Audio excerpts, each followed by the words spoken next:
Hello, hello, bienvenue, merci d'être avec nous. On va parler aujourd'hui de tennis. C'est vrai que c'est plutôt un temps à parler de ski ou de chien de traîneau, mais bientôt, figurez-vous qu'au mois de mai, il y aura ce tournoi Bank Eric Sturza Geneva Open. Ça va se passer très exactement du 19 au 26 mai. Avec nous, on sort de la conférence de presse pour ce tournoi. Thierry Grain, le directeur du tournoi. Bonjour Thierry. Bonjour Michel. Merci beaucoup d'être avec nous.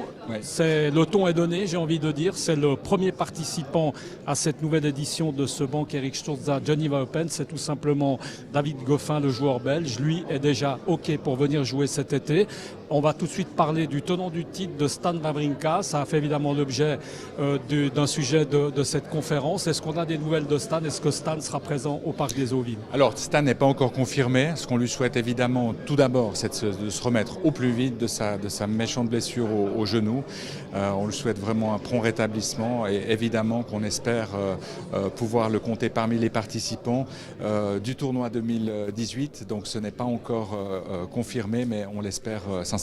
On peut le rappeler, Thierry, Stan avait un contrat de 3 ans avec le tournoi. Ce contrat s'est terminé. Là, il a fallu, évidemment, maintenant, il faut renégocier ce contrat avec un joueur en plus qui est blessé. Pas forcément simple.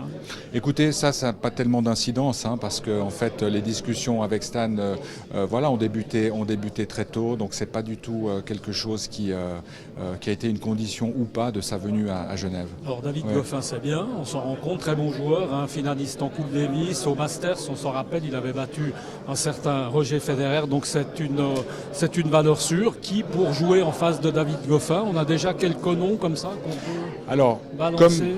Comme l'an dernier, non, parce qu'on avait annoncé Stan très très tôt, mais c'est vrai que les joueurs, les délais d'inscription sont pas encore terminés, mais on peut déjà dire que évidemment il y aura d'autres joueurs de haut niveau pour rivaliser avec David.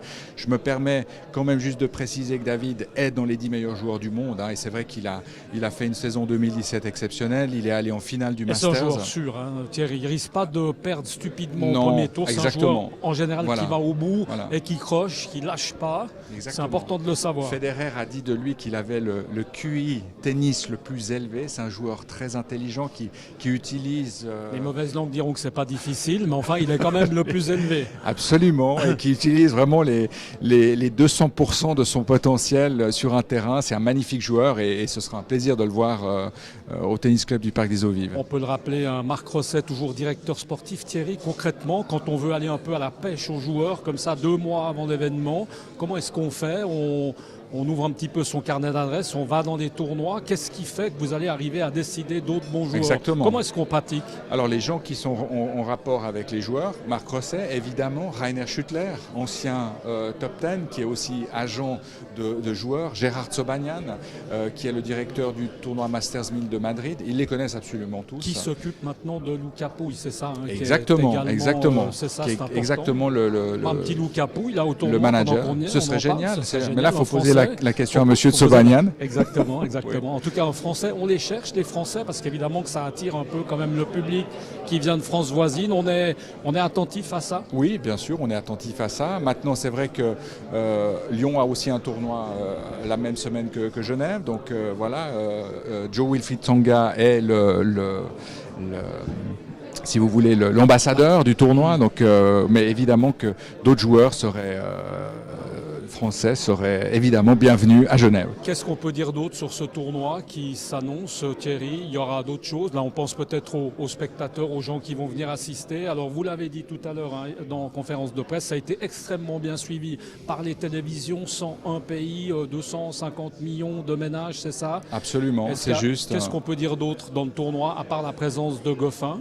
Non, ce qu'on peut dire, c'est que l'affluence a été très importante l'an dernier. Ça a été une semaine magnifique puisqu'il n'y a eu que du beau temps. Mais disons que c'est un tournoi qui maintenant est ancré dans le calendrier. C'est vrai qu'on s'attend à un succès populaire. C'était le pari des organisateurs dès le début du tournoi lors de la première édition. On espère que ça va continuer. La formule du match du jour à partir de 18h avec un match à Spur, ça va continuer puisque c'est une très bonne formule qui permet à des gens de venir en fait voir un match à la fin de leur journée de travail.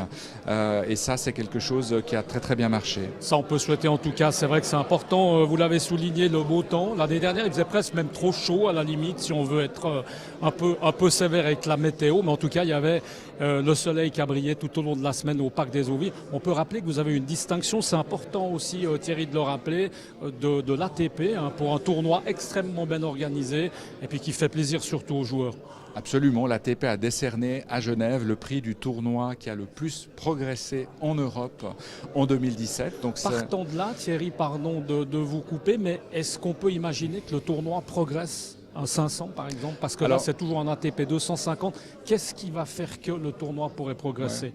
Est-ce que d'abord on le souhaite ou pas forcément? J'aurais envie de vous dire, Michel, que le tableau des 3 premières éditions était un tableau ATP 500 et non pas 250. Si vous regardez ce qui s'est passé à Dubaï la semaine passée, où c'était plutôt un tableau de 250, mais dans la catégorie 500, c'est pas un objectif en soi. Ce que Genève aimerait être, c'est le plus grand des 250 de l'année. Ça, c'est vraiment c'est un objectif qui est clair pour Genève, et d'amener chaque année le plateau des joueurs le plus élevé possible. Maintenant, d'avoir une catégorie supérieure ou pas n'est pas forcément un objectif immédiat. Merci beaucoup Thierry Grain d'avoir été avec nous. Voilà, merci également à vous de nous avoir suivis. On parlera tennis, vous l'aurez compris, au Tennis Club de Genève au Parc des Eaux Vives. Ça va se passer du 19 au 26 mai prochain. À très bientôt. Ciao.